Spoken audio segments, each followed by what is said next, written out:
fork. Alright, well. We get the Facebook right and let's go live again. Oh, try it out. Your Facebook. I'm gonna check on it. But either way, check our situation. I wanted to, first of all, welcome back to Jill's.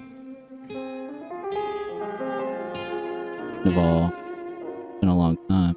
Anyway, let's get back Japanese to, media are reporting that the owner of a huge doing. container ship blocking Egypt's Suez Canal aims to free it by Saturday. But experts are warning that it could take weeks. More than 150 ships are waiting to get into what is one of the world's most important shipping routes, with hundreds more headed its way.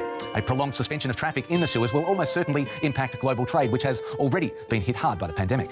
The Suez Canal is a choke point for world trade. It connects Asia and Europe and sees 30% of the global container shipping volume every day. Dredging teams worked through the night to try to clear the canal bed around the 200,000-ton ship. And no wonder.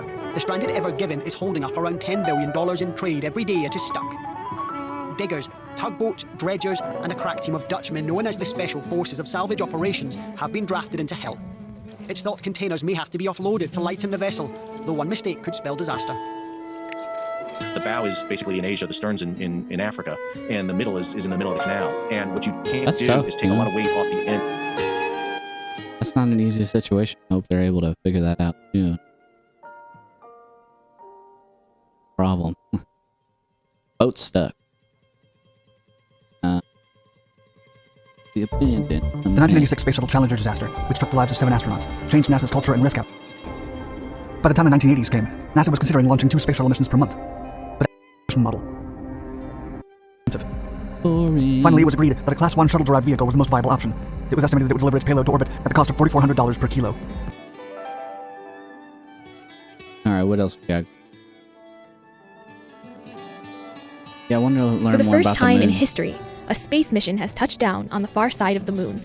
China's Chang'e 4 probe landed in the oldest and deepest basin on the moon's surface, making the mission a milestone for both China and space exploration as a whole. This isn't the first time China has landed on the moon. In 2013, Chang'e 3 successfully touched down on Mare Imbrium, a huge lava plain on the moon's surface. But until now, China has never explored the moon's mysterious dark side. No one has. That's actually why it's called the dark side. It's not hidden from the sun, it's hidden from our view. That's because the moon is in what's called synchronous rotation with the Earth, which means every time the moon rotates once on its axis, it also completes one orbit around the Earth. As a result, we see the same face of the moon every night. In fact, we only got our first glimpse of the far side in 1959, when the Soviet Union's Luna 3 took pictures as it flew by. And while we've had numerous landings on the near side of the moon, no one's attempted to touch down on the far side before. And for good reason. It's impossible to communicate with anything over there. Any signal would get blocked by the rest of the moon. But China's team has a solution. They launched a relay satellite with a clear view of both Chang'e 4 and the Earth. And so far, the plan's working. Here are the very first images taken by Chang'e 4, the first in history ever taken from the surface on the dark side of the moon. What's more, you're looking at the oldest, largest, and deepest basin the moon has. Chang'e 4 landed on Von Karman, a flat landscape that sits inside South Pole Aitken Basin. The basin is around 2,500 kilometers across. That's about the distance from New York to Dallas. And it's a whopping 8 kilometers deep. Wow. For comparison, the deepest natural point on Earth, the Challenger Deep, is nearly 11 kilometers deep. Next, the lander will release a rover that will explore the surrounding area. One of its tasks is to study the composition of rocks and dirt in the basin. Since scientists believe this is the oldest basin on the moon, learning what it's made of might help us understand how Earth's only moon formed and evolved. But that's only one goal of the mission. Besides cameras and spectrometers, Chang'e 4 also brought along potatoes and silkworm eggs. Researchers hope to test how well plants can grow and eggs can hatch now they're in the growing moon's low plants on the gravity. moon? It's the first mini greenhouse to ever land on another world in our solar system, and might help prepare us for space colonies in the future.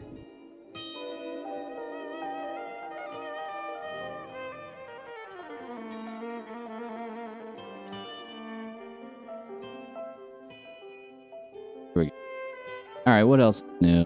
I was talking about crypto, how it's kind of been on a steady kind of between 50 and 60 for like the last, month pretty much. So there's not a whole lot going on. Right now it looks like it might be on the up and up.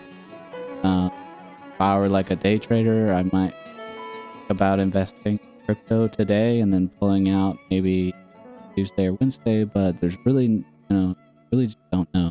Definitely. was checking out Chico Crypto. But, Matic, they have a bridge. he's talking about gaming. That's how much is going on with crypto. The man himself, Chico Crypto, talking about game. Muhammad Abu Bakar. Hey, Chico, you are the most trusted among all. Please, I want your opinion on Paint. I haven't looked into it. People tip me obviously to look there's not. it. Obviously, it's not that exotic. Let me see here. What else? We got COVID stuff 2 hours ago. Good Morning America. Got to watch out with Good Morning America. The flag. Where you get a peak in cases like we've had over the previous couple of months, then the cases start to come down very sharply, and instead of continuing to go down, they plateau. And that's what we saw a couple of weeks ago. They plateaued between 50 and 60,000 cases a day. Once you get stuck at that plateau, previously we've seen beginnings of surges. We've seen that in our own country in previous surges, and that's exactly what's going on in Europe right now. So I'm quite concerned, as are my colleagues in the public health arena, that we might start seeing. So hard to just. Sometimes I just want the graph. I just want to see the number. I don't know about you. I've got this graph over here somewhere. Let me see if I can find it.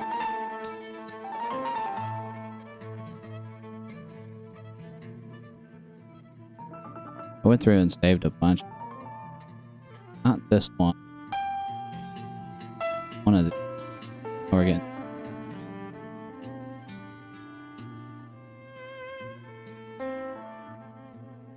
Hey, for those who don't know, I've been running a live stream that looks like this 24/7 for a couple of years.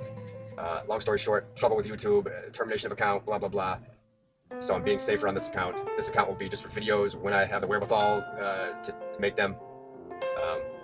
For now, I'm dealing with a lot of stress. Okay, so he's got a secondary account. Yeah, let's go check that out. See, these are important things to know. You just kind of got to check on the people you're... Ooh, terminated due to multiple severe violations. Wow. YouTube got somebody. Let me make this bigger in case you can't. It says this account has been terminated due to multiple or severe violations of YouTube's policy against spam. This guy literally just posts charts all day. He just goes live and posts charts. That's all he does. And YouTube has shut him down. Wow. Unfortunate. Alright, what else? Oh, yeah, Roy Lab stats. That's one. This is where the Corona stat. Not much.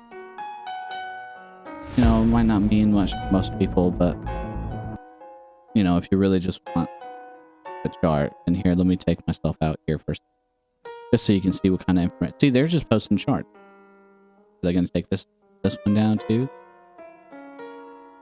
Like, in the United States, it says reportedly 5,000 or 561,000 deaths.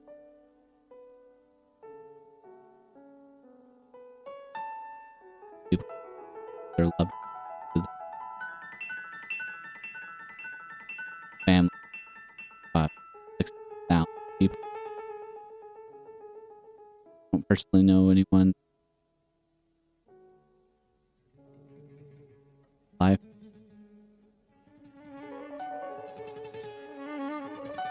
I wonder how many. So there's 350 million people in the U.S. And then I wonder how many people there are in the U.K. because the U.K.'s got like 1/5, maybe a little more than 1/5 of the death. UK. I don't want to. Let's see what the population.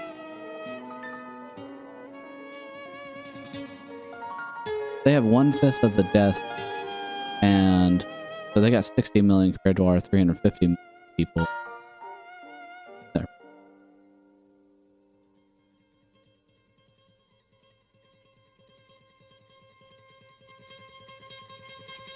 About 17%.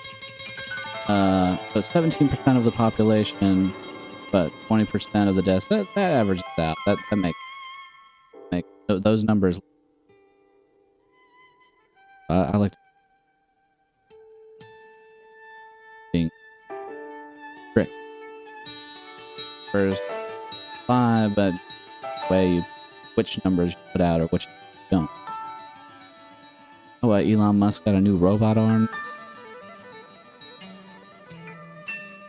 Hey, extra info. straight to the...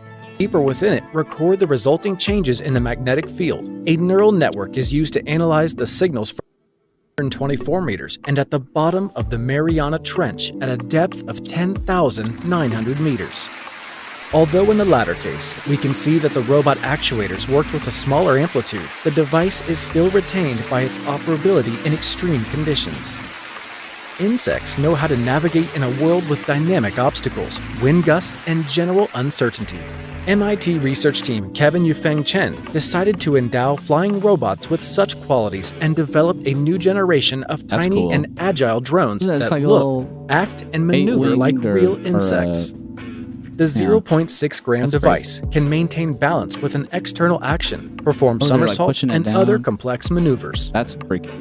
Engineers at the Zurich University of Technology decided that it's not necessary to buy a robotic arm for Spot from Boston Dynamics. It would be much more interesting to make it yourself, based on any available first responders in a simulated car crash with an explosion.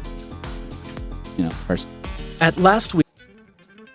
All right, what else we got? We got Meet Kevin. We got new secret projections. Hey everyone, Meet Kevin here with quick note before we hit Tesla here that this morning I spent 500 of May. We could actually see that full self-driving option come out as a subscription model. This is really cool because it's kind of like a Neo subscription model for batteries, except it's a subscription model for something that's literally like pure profit for Tesla, which is awesome. It'll be really sticky. You don't have to pay that 10 grand anymore. Instead, you could get it for a low price of, I don't know, $200 a month, or $150 a month, or something like that.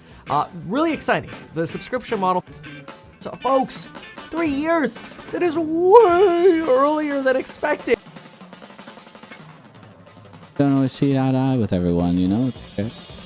Who killed Stargate SB1, Season 11? Yeah, right. Alright, what else we got going on? Third wave may be the deadliest. Yeah, they keep saying it's mutating. Turn our attention now to Germany, where health officials here are warning that the third wave of COVID-19, currently gripping the country, could prove deadlier than the previous two. Well, they're urging the public to limit social contact over the Easter holiday to slow the spread of the virus. More than 21,000 new cases were reported on Friday. The head of Germany's Disease Control Center says the highly contagious UK variant is now the dominant strain of the virus in the country. We are facing some very difficult weeks. We are at the beginning of this third wave, and it's triggered by the variant B117, which we know is even more contagious and even more dangerous, and therefore it's even more difficult to contain. There are very clear signals that this wave could be worse than the first two waves. And that was Lothar Bühler, the head of the Robert Koch Institute, speaking earlier today. And our political correspondent, Emma Shaz, is on the story. Emma, a very chilling message there from Germany's top disease specialists. So why now? Turn my camera back on earlier. The situation is very worrying indeed here in Germany. Germany has entered a third wave. The infections are on the way up. Mostly, you mentioned it, due to the variants. The B117 variant in particular is more aggressive, more infectious than the original virus, and it spreads much quicker, and it spreads also among younger generations. And that, combined with tentative loosenings of restrictions, have led to a spike in infections. Almost 22,000 new infections, another 180 deaths today, and a nationwide 7 days incidence rate of almost 20 per 1,000 inhabitants. This prompted this warning that we've heard just before, and this really shows why there's tough weeks lying ahead of us here in Germany. And Emma, are more cases being detected because free testing, rapid testing is now readily available? Well, more testing is bound to lead to more positive results, but regardless, and this has been confirmed not only by Lothar Bühler, whom we've just heard, but also by the Chancellor, we are witnessing the exponential growth of infections here. Health Minister Jens Spahn warned that if things keep on going that way, well, the hospital sector could reach a breaking point during April if nothing changes. Now, of course, this is a bit of an incoherent week for us here, because we, of course, heard Chancellor Merkel earlier this week saying, sorry, we're not going to do that 5-day lockdown. Today, or yesterday, I should say, the Chancellor called on Germans to be more optimistic. And now we're hearing from the top doctor that, brace yourselves. What's the message? I think it's true that this week has been confusing for many here in Germany. What Angela Merkel said was that there was hope in the form of a vaccine. She also reminded that even if the entire German population, of European population, was vaccinated, well, it wouldn't mean the end of the pandemic, because by definition, well, this is a global issue, and if other countries don't have the means to vaccinate their own people, then the virus might reappear anytime, anywhere. But here in Germany, there's a very slow rollout in terms of vaccination. Only 10% of the people got their first shot here in Germany. So Angela Merkel, the Chancellor, said there was hope if people kept on observing social distancing and basic rules of hygiene. But it's true that at this stage it's hard to see the light at the end of the tunnel. DW political correspondent Elena Shah is reporting. Thank you. Hard to see the light at the end of the tunnel. Well, yeah, tough situation there. They got the new mutation of the virus. Unfortunately. Want to see this. Anthony and Sebastian, in the spirit of your epic team up, Owen and I have decided to unveil the poster of our epic team up, our new series, Loki. And here it is.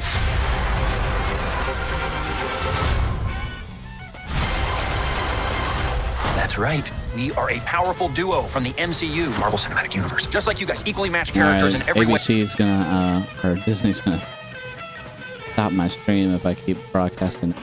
It's really interesting that, you know, they're coming out with more Marvel stuff. I definitely watched the WandaVision.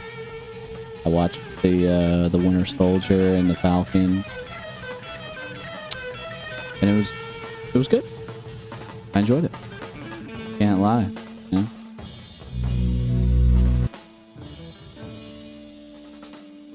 Kaleidoscope. What else is going on? Gotta be more stuff. Dave Chappelle Live. Second hack.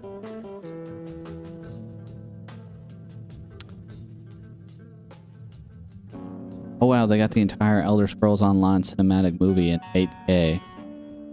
That's pretty cool. How long is it? 52 minutes long? I don't have time. It's like not only do you spend hours and hours and hours playing the game, but then just watching the movie. Looks like some pretty good graphics though. Let me pull this up actually in 2K. Is that 2K? Hold on.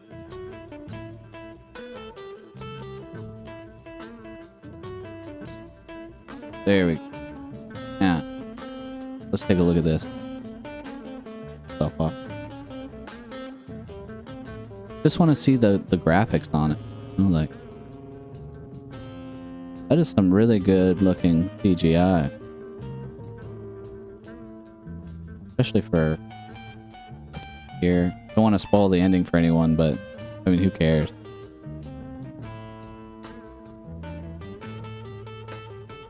Back here.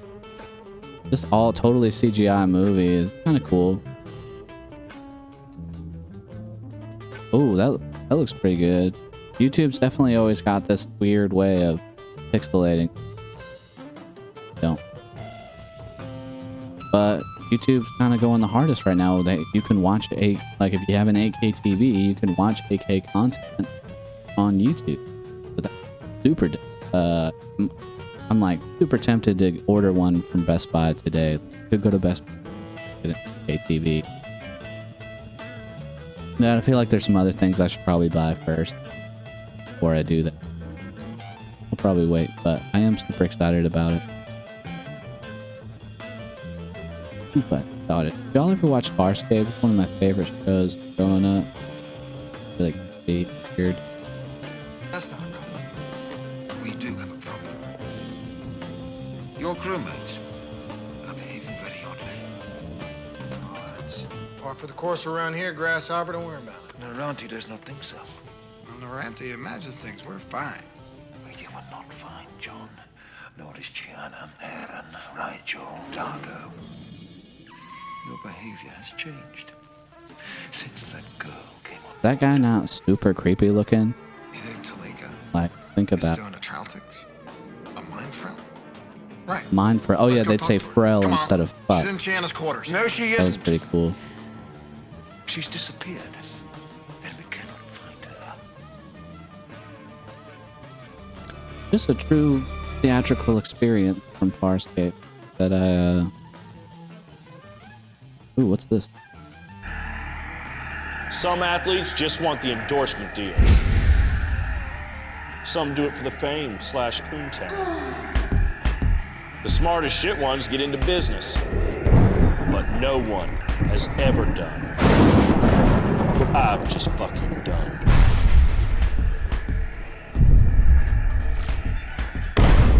I own 51% of K-Swiss stock. You gotta be fucking kidding me. I'm not kidding. I'm fucking in and you're fucking out. Now get the fuck out of my chair. Twist. Konnichiwa, bitches. That's I'm Kenneth fine. Bowers.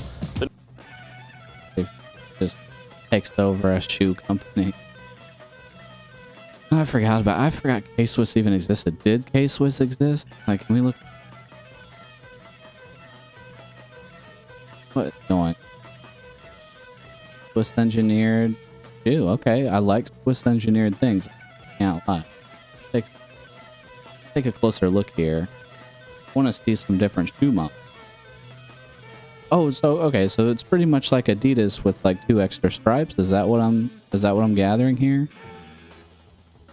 All right, let's go to eBay and look up the most expensive K-Swiss shoe. I just gotta find.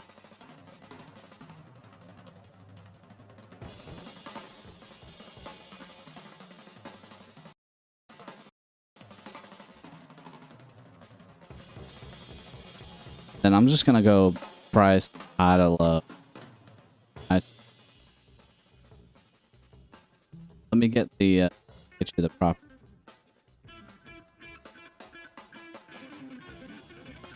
All right, $20,000 for this limited edition size 10 K-Swiss Gary V Dark Cloud sneaker.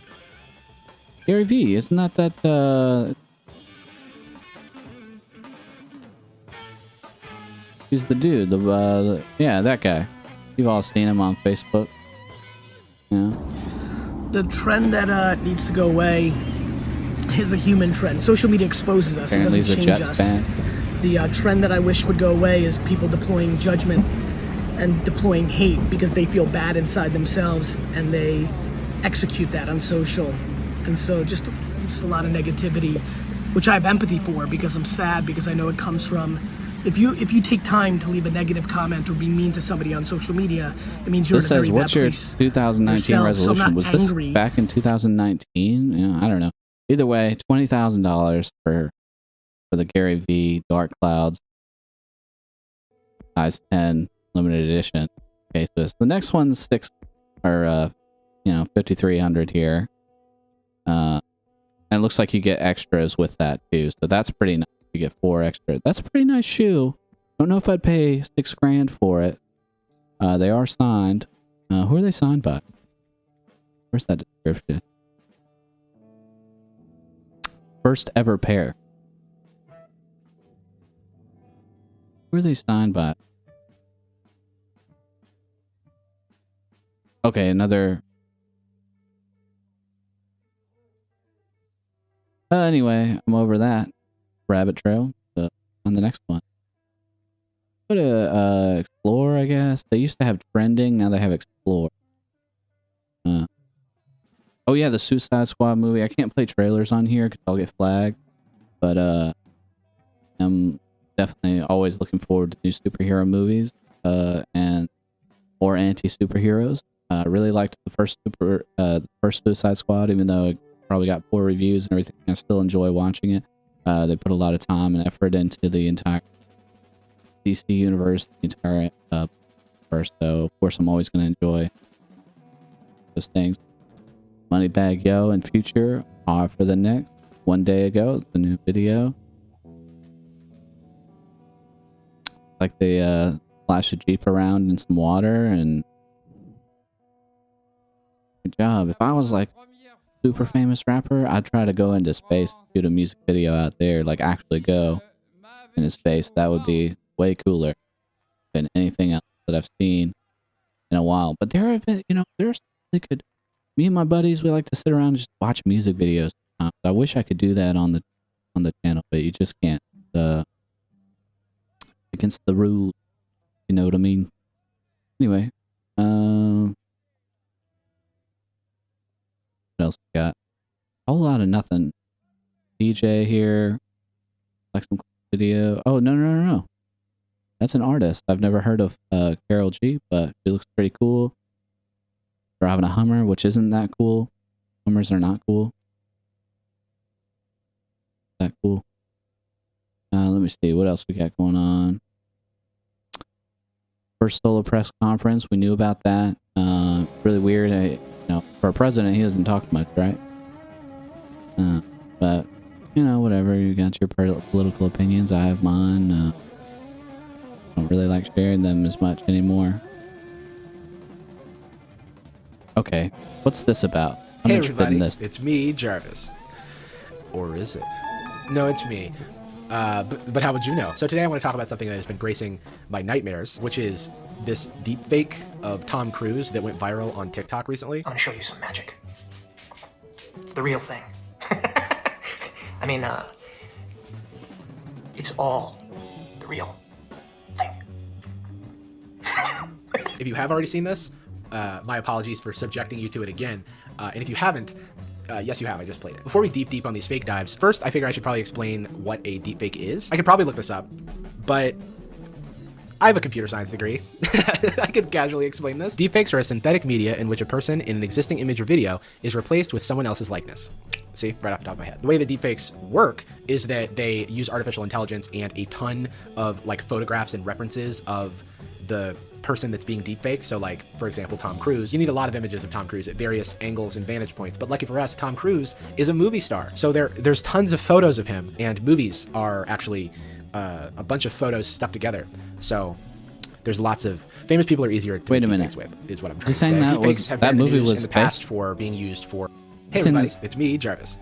You're saying that this The is real totally fake. I mean, That look.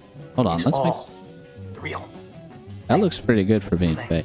I mean, Even his hand is all going over his. real. If you have already seen this, That's crazy. My apologies for subjecting you to it again. Hold on. And if you have What else does he have? cryptic. I know that the laugh is like a thing Tom Cruise does, but when it's just like out of nothing, and I'm saying this as someone who does laugh at myself a lot. That's this true. interview with them, and they want to work in Hollywood. They want to work for. Okay, so is that you know guy how, that like, kind of looks everything- like Tom Cruise already? Not gonna. And I really do think. All right. Well, no, I get it. Cool. Then maybe there's no problem, and I'm a big dummy. So. Oh, great. We're on the same.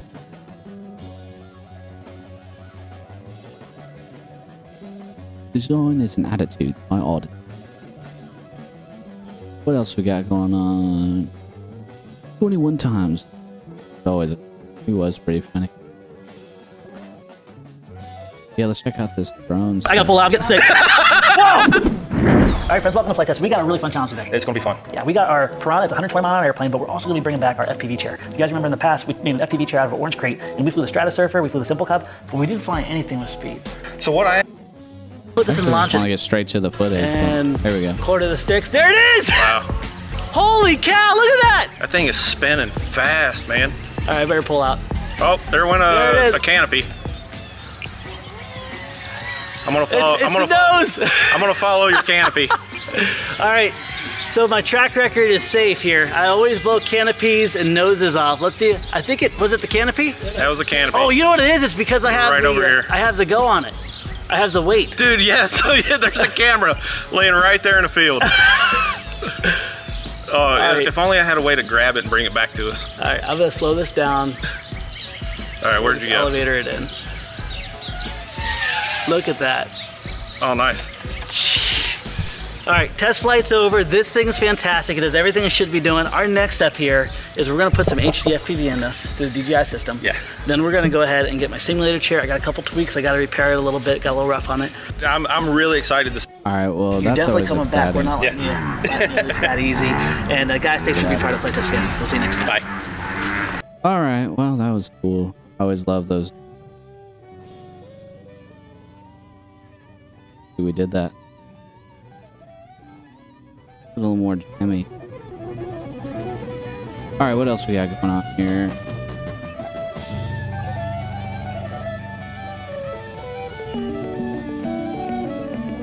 This isn't an illusion or a magic trick, although it's often passed off as one. It's nitinol, a bizarre metal known as a shape memory alloy that can be trained to remember any shape.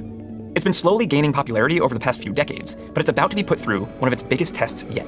Shape memory is one of those things that I really believe is going to create a paradigm shift for the world.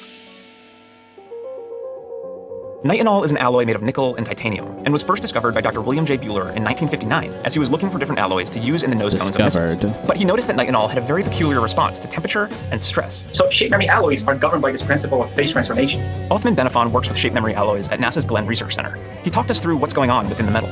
Basically, he says all matter moves through different phases as it heats or cools, from solid to liquid to gas. But some materials can also go through different phases and remain a solid under extreme temperature or pressure.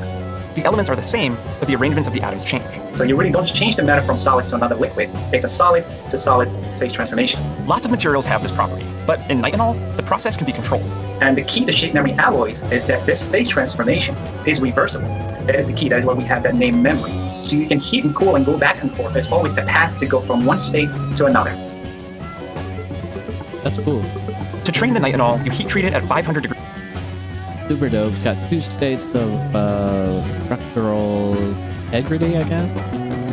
It's cool. It likes to clench up in a certain direction. I wonder if it's like the way the molecules are lined up, where they kind of get lopsided in certain circumstances.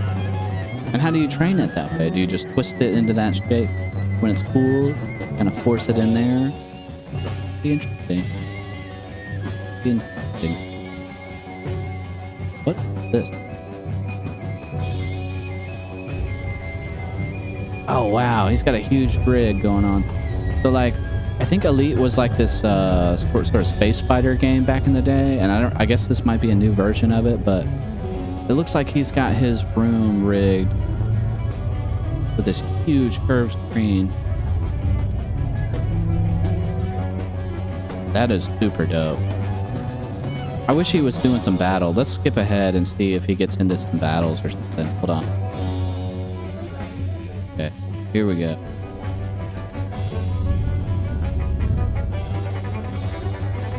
Super cool. It's almost like being in a real spacecraft, you know, except for no G-force.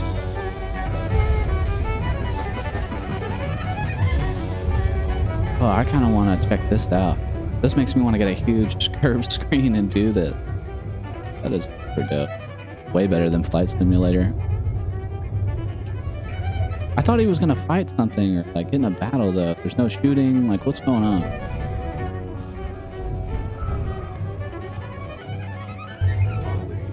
Yeah, I'm not seeing any action. This makes me want to look this up. Who's the called?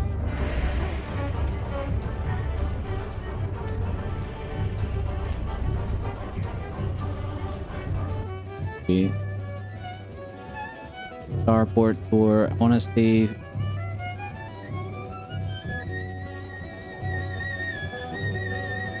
Alright, oh, it's a pre-alpha too. Okay. Viper and a vulture. When does this come out? March 4th? Alright, this is cover me while I just cut them into. Okay, so they're just. Where are you picking us up? West side. So it's a first-person shooter, I guess. I thought it's supposed to be like a space fighter. Okay. They're coming for us now. It must be taken in a different direction. Hold on, let me see. Let me see Elite. Let's try Elite Space. Here we go. Space combat. That's what I was. Here we go.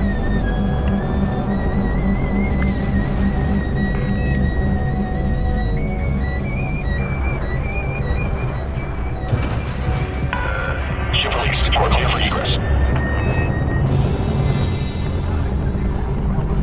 I'll be over by the extraction site, so if you want to meet me over there, I'm in the ranks of the extraction site high. That's the closest one, like 48.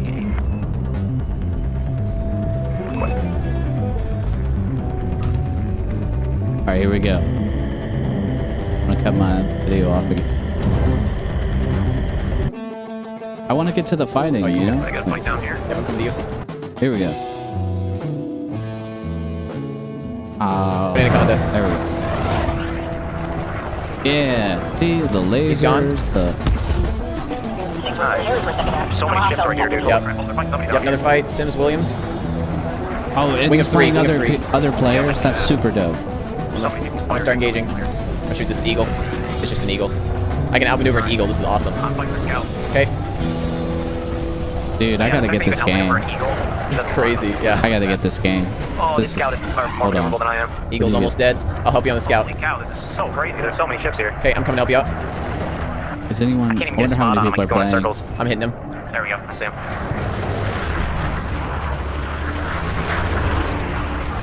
Look that up real quick. Okay, wait. So there's an Android app.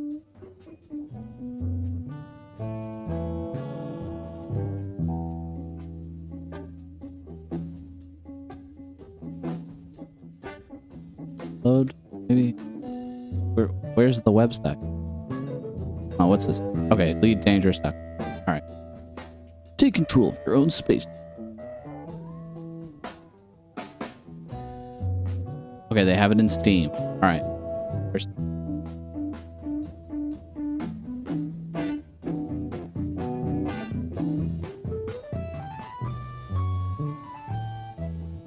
Too excited about my Steam? It's not that exciting. Okay. And for Elite. If you wanna be my friend on Steam though, it's Peak222. Look for the door. Ooh, sorry. I'm really pushing it for my computer. Hopefully it's not glitching too bad. Alright, here we go.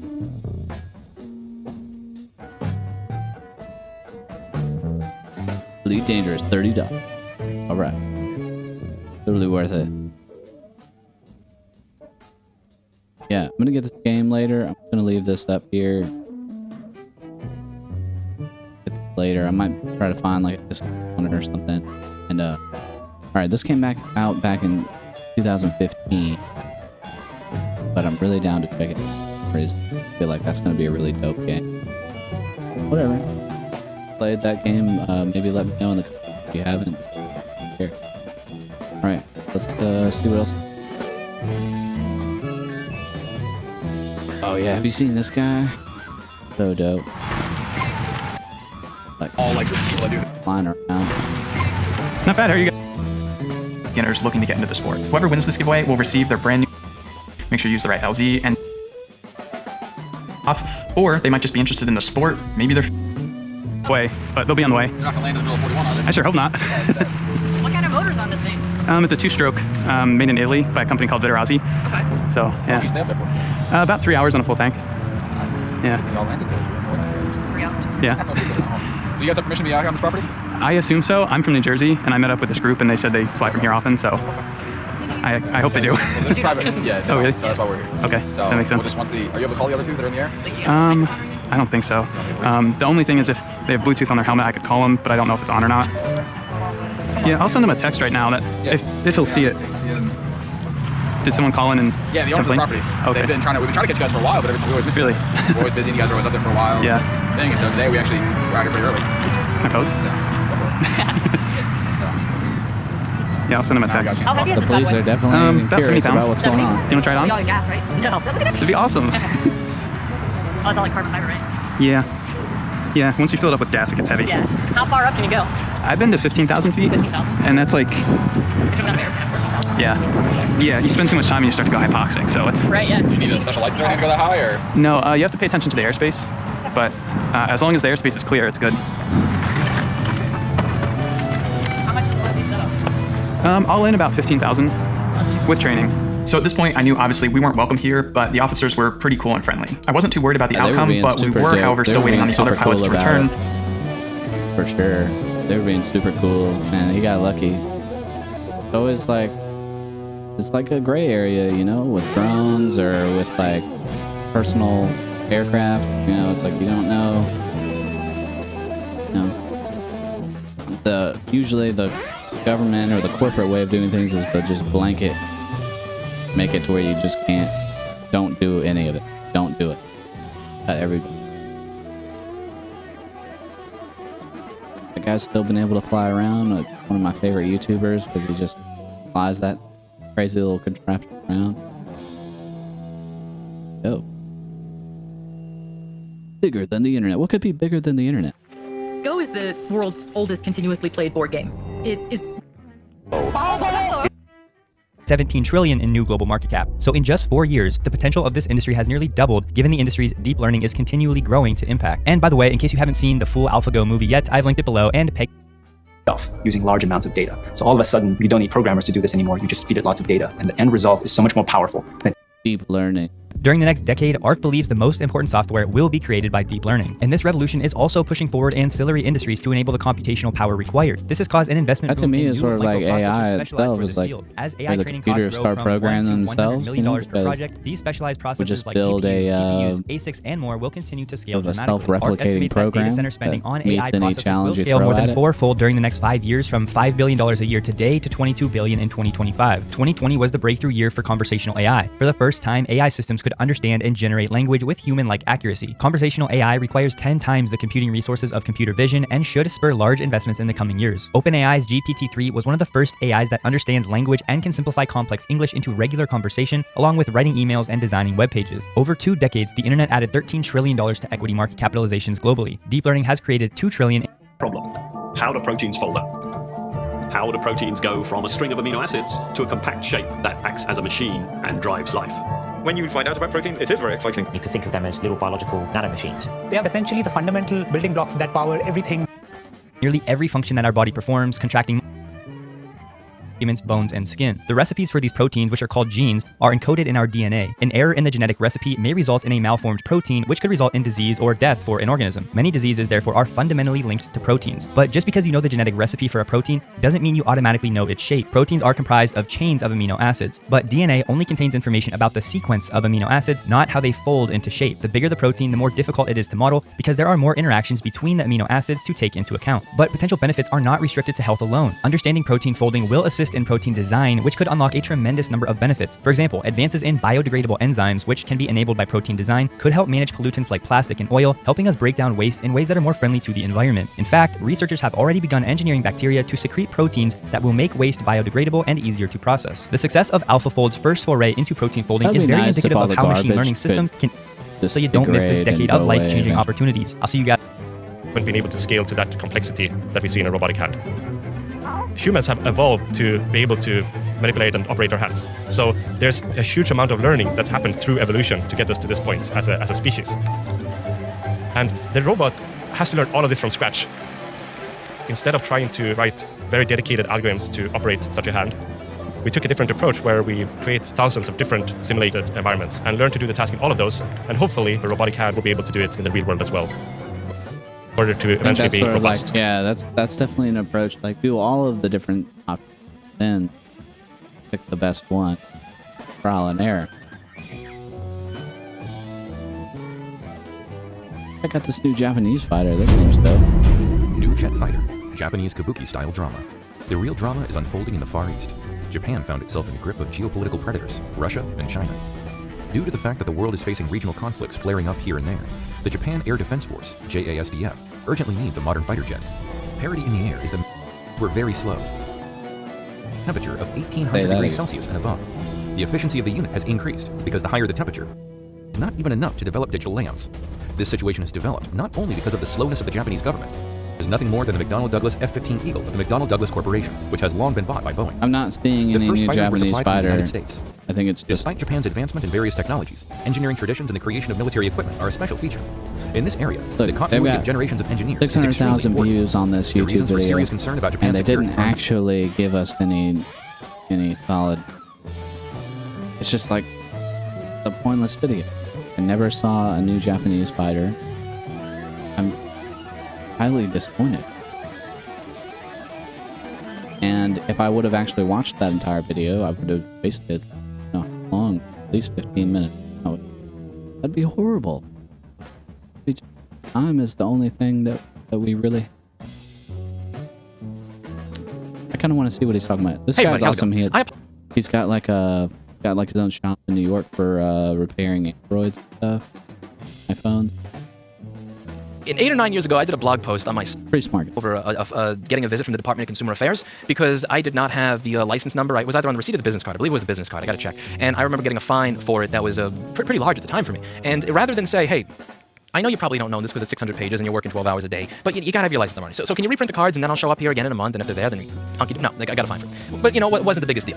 Now, today, someone showed up at the business from the Department of Consumer Affairs, and I now have a summons. This is not a fine, which is, okay, here, just pay your fine, you're done. This is summons. I gotta show up and explain myself for something that we did here. So before I explain this here, well, I need to explain the licenses that we have and the way our business works. So we have 3 licenses in the front of the store. We actually have 2 because the Department of Consumer Affairs that managed to send someone over to give me this did not actually send me a new license in spite of the fact that I paid my renewal fee 9 months ago. But that's a topic for a different video. So we have 3 licenses. One is a home electronics consumer appliance service dealer. That means that I can fix your products. The second is an electronic store license. That means that I can sell parts. So let's say you want to buy a CD3215, an ISL 926259, I can sell you a chip. And the third license is a secondhand dealer license. The secondhand dealer license allows me to sell items that are used. The reason I have that license is because from time to time, we will sell used laptops. Now, it's very important to understand one core concept of our business. Many people will ask, why don't I have used laptops available for sale on my site? Or why don't I have a business buying and reselling them? I don't buy used laptops from people who walk in asking, do you buy used stuff? Because every single time I've had someone walk in saying, hey, do you buy used stuff? They do this.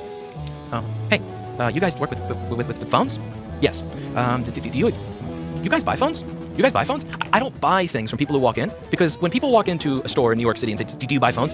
95% of the time, you can be sure that it's stolen. Their body language is a dead giveaway. Their lack of the password for the device, their lack of understanding of how the device works. When they put it on the desk and I say, can you show me the condition of it? It's always obvious that it's stolen. So my business model is not to purchase items from customers and then resell them, because the people that walk in asking for this are always as sketchy as humanly possible. What we do here is we sell computers that people have left here for long periods of time. So in an ideal world, what would happen is people would drop a computer off at my business. I would give them an estimate. We would then fix it if they approve the estimate, and then we would give it back to them fixed. They would pay once they see it's fixed. All done. What actually happens goes something like this. They bring the machine in, we give them an estimate, they say yes to the estimate, we fix it, we call them, voicemail, we text them, they never hear from them, we email them, nobody picks up, nobody answers, nobody responds, and then 3 or 6 or 9 months later, after we've been texting and emailing and calling and texting and emailing and calling, and no one picks up, I put the machine in my junk pile. And then once we have a slow period in business, maybe right by the Christmas time or the holiday, then when there's nothing for the techs to work on, they will go through the recycled junk pile and go through that pile and try to put together a computer that works. And then we sell it. This is why we only have maybe somewhere between 0 and 2 computers available for sale at any given time. We also don't sell these machines online because we have such a limited quantity of them. It doesn't even make sense for us to waste the time to put them online and take all the pictures and all the specs, because it's going to be gone at some point anyway, since there's so many customers that walk in and so few machines available for sale. As a result of not purchasing computers from my customers, I don't have any records of machines that I purchased from the walk-in customers, because I don't have a policy of purchasing computers from walk-in customers. Now, let's just read what the summons here is for. New York City Administrative Code 20-273. The business does not maintain electronic records on leads online, as required by Title 38 RCNY 21-07B. At time of inspection, there were 2 used laptops displayed for sale. One was a 2016 13-inch MacBook Pro, 2.9 GHz, i5 CPU, 8 GB RAM for $950, 250 GB SSD, a 2017 A1708 13-inch MacBook Pro, 2.5 GHz, i5, 16 GB, 256 GB SSD for $850. The electronics items were displayed at the point of sale inside the glass showcase with sign to fix, indicating specs and prices. Records are not available for inspection. I asked the manager, Steve, if they maintain leads online regarding the entity's purchase and sales of secondhand electronics. He said they don't maintain leads online. This is a misrepresentation of what Steve actually said. What Steve said is quite simple. We do not buy machines from customers when they walk in saying, do you sell computers? We don't buy machines from New York customers. Now, what leads online is, it's a system where if you purchase computers from customers in New York City, you need to, I forget exactly how it works. You have to have their ID, you have to have them fill out a form, and then you put all this information into leads online so that when people file stolen device reports, they can try and figure out, did this stolen device make its way to a pawn shop or to a computer sale in a buy and selling shop or something like that, and they can try and track it down, which I think is a great idea, because as I said in the beginning of this video, most of the computers that people come in here trying to sell me, the reason I don't buy them is because they're very, very obviously stolen. Also, very interesting, everybody's that affects everybody. A lot of people maybe have an old phone they want to sell, or like the Facebook marketplace, has always got like a new note or something. Used phones are further and farther between too, because most of the time you're going to crack your screen. If you crack your screen, it's useless. Nobody wants it unless you can fix it, which is harder and harder to fix. So, that guy's always fighting an uphill battle. I really appreciate his video. He makes a lot of videos too about different stuff. Ooh, top 5 police encounters? He got 5 different police encounters? That's ridiculous. Always love these guys. The plane that accidentally flew into space. That doesn't... I got that Tesla semi. We can learn a lot from spy shots, videos, and people who follow the Tesla Semi. Spy shots of the Tesla Semi truck prototype have started popping up all over the country. The Tesla Semi, spied in different states, seems to be the same truck, but looking closely, we can spot a few differences. So, what's different? And how do these differ from earlier prototypes? First, Tesla has made a few slight changes to the exterior of the Class 8 electric hauler that suggests the automaker is performing further R&D. By testing these trucks on public roads, Tesla has been gathering real-world data for a few years now. I decided to compare a few of the recently spied Tesla semis from behind, where they have different electrical boxes installed in the back. This potentially indicates that Tesla is also experimenting with variable electric and battery management systems. A look at the side profile of the new Tesla semi-truck prototype, seen via the video of trucker YouTuber Corey Draper, reveals a few things. Tesla has made several small and big changes to the side profile that I've tried to illustrate in this diagram, see above. The changes I highlighted in this prototype can be compared to the official photo of the Tesla Semi shown in the file photo. Exterior design updates. Following is a list of 5 modifications that I noticed with the exterior design updates of the latest Tesla Semi prototypes. Before we continue to run over this list, make sure to leave a like and subscribe to our channel. It supports us massively, so honestly, thanks a lot. Yeah. I just want to see more pictures of the Tesla. Tesla just received its biggest Tesla semi-truck order towards the end of last year. I love how it has a one seat, and that's, you got one in the back too, but need to ramp up quickly to meet this demand. Rumor: Tesla to produce 2,500 semis this year. Let's take a look at the project ramp-up path for the Semi. And this space would be used as a sleeper cabin. Rates will gradually increase to 100 per. Joe Rogan, we have already reported that he discussed how he wants to make and 900 kilowatt hours. Since the longer range Semi is coming later in production, maybe Elon will tell us the battery size next time he's on Joe Rogan's podcast. The Tesla Semi battery so they're pack will getting use the on with company's it. new Eventually we're going to 4680 have battery. electric in my truck, which I think will be really great. But also, are we going to run out of, what's the deal with our batteries? Can we make a better battery yet? Seems like the battery technology has been holding us back for several years. And see what happens next. See what Tesla comes up with. He's really, Musk has really been trying to work on his battery tech. I bet the next big thing is going to be the battery. And is widely available. Oh, young potato jets over here flying drones finally. I kind of want to see more drone footage. You have some front-facing sensors as well. This one camera does both. It's low latency, but it's also the camera that gets recorded. Now, there's going to be some pros and cons, but for one, you know exactly what kind of footage you're going to get because you're literally seeing what the trying to see that footage. Adjust the camera angle and then take off again. But here I can just go ahead and bring it up. Now let's go 25 degrees so I can get a little bit more aggressive. Let's get some cool shots of this. All right, and then screw it. Let's go all the way up. This is 58 degrees, and this is very slanted. But this is how you go fast. 25 to 30 is my personal sweet spot. 60 is very aggressive. So before you try that, maybe start slow. By the way, what you guys think of this lighting? I got the van as my reflector. Kind of nice, huh? Now, of course, when it comes to FPV, it's all about the performance. Now, it's not the fastest drone I've ever flown, but drone footage. You are visually flying based on it. It has to have a fast frame rate. You're not going to want to slap an ND filter on there and try to make it look super cinematic at 24. But DJI did tell me they are working on a cinematic mode. So that is one feature I'm very excited about. One single camera. Now, traditionally, FPV drones will have one camera that's low latency, that's on the drone, and it's fixed. And then you can place your secondary camera up here, which is going to get that better image quality. But what's interesting about this is that this one camera does both. It's low latency, but it's also the camera that gets recorded. Now, there's going to be some pros and cons. But for one, looks like it's 4K, but obviously especially with a first-person flyer drone like that, those speed drones, I'm going to personally want, even if it's 1080, I'm probably going to want that 144 hertz to get it, at least 120 frames. So that's really the, thing is whereas at 4K, 120 frames a second isn't really happening yet. I'd say at least 2K, 120 frames a second in a drone, a quick drone, like the fast drones that do all those tricks and everything. All right, we got a review of the Pro. Check this out. Speaking of cameras.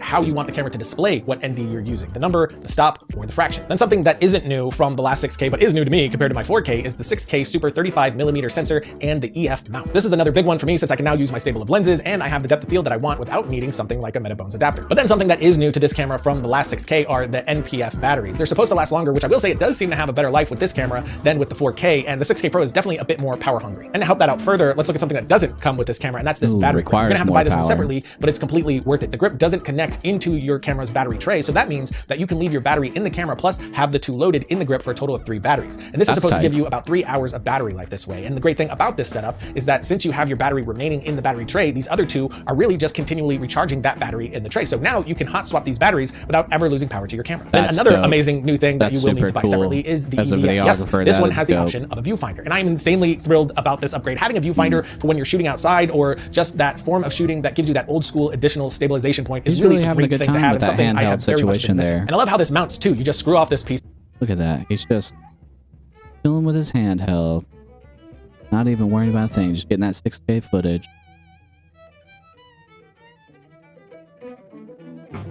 Oh yeah.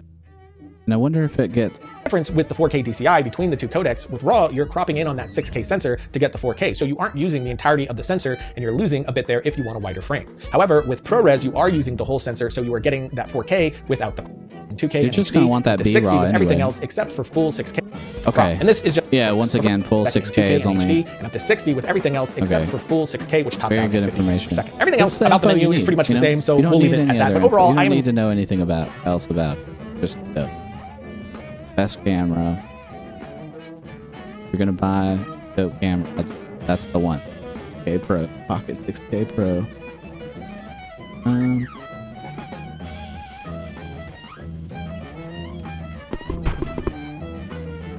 this you have to understand. Object could be inside that radio. So you'll have black areas where you know that there's nothing, or you don't know what's there. But there are ways to correct for all of this, especially if you have data from multiple angles, or if you say use a spotlight mode where you track the thing for a much longer time over multiple angles. Okay, so at this point I've just been talking about things reflecting radar as simple reflectors, but the way in which things reflect is really important, and it tells us a lot about the surface. So the radar reflection depends on something called the dielectric constant, which is an electrical property of a substance. The higher it is, the better it will reflect radio waves. Things with a low dielectric constant will allow the radar to penetrate down, which can be useful if you're interested in looking at things below the surface. The geometry of the surface is also critical. If a surface is perfectly flat, it reflects like a mirror, and unless that surface is oriented to reflect back at the radar, the reflection will be sent off in some other direction and not seen. A good example of this is the surface of calm water. Water has pretty high dielectric constant, it's really good at reflecting the radio waves, and it forms flat surfaces. That means that the radar pulse is going to be reflected away from the antenna, so lakes will appear black on SAR images. Like we got Reddit freezing up over here. There we go. That's Groupers Page 2012. All right, what else we got? I think that might be it for now. I might take a break and I'm gonna try to do this more often. Maybe come back tomorrow and see how we feel about it. Kind of running out of gas here. Ooh, Zuckerberg is full of you know what? Okay, one more thing. Let's check out what Snowden's talking about. Because it's not about phones, it's about the internet. This was where the largest internet service providers in the United States had secretly been going far beyond what the law required of them to cooperate with government and hand over, in many cases, without warrants, the entire Google histories, Facebook histories, whatever's in your iCloud account, and so on and so forth, over to the government under a system of secret court orders. This was unfortunately just where it began. And it wasn't just the internet. There was a program that people saw that actually wasn't related to me. This was follow-up reporting that came, well, I think actually some years later in the United States about the phone companies. AT&T is one of our largest, of course, phone networks. And what they found was that AT&T had been collecting the phone records of everyone who crossed their system and never getting rid of them for ages, right? If you're younger, if your birth date is after 1987, and either you're an American or you've called the United States, right, because anything that crossed their network went there too, they have every call that you ever made, because that's how far their records go back. They were keeping the tower data, which is of course the ledger of your cell phone screaming, here I am, here I am, here I am, going all the way back to July 2008, right? So they have more than a 10-year history of everyone's movements as they crossed the path of their cell phone towers. And this is the kind of thing that was just spreading and spreading and spreading everywhere on the internet, because we hadn't been encrypting things by default. We saw the NSA and their partners, the Five Eyes countries as they're called, that's the United States, the United Kingdom, Australia, New Zealand, and Canada, the Anglophone guys. Had just been looking across the backbone for anything that was even remotely interesting. And then what were they doing? They were just writing a scraper, right? They were just pulling things off the wire. And so they were getting pictures of your webcams, they were getting everything that you typed into the search box before Google finally went and encrypted it.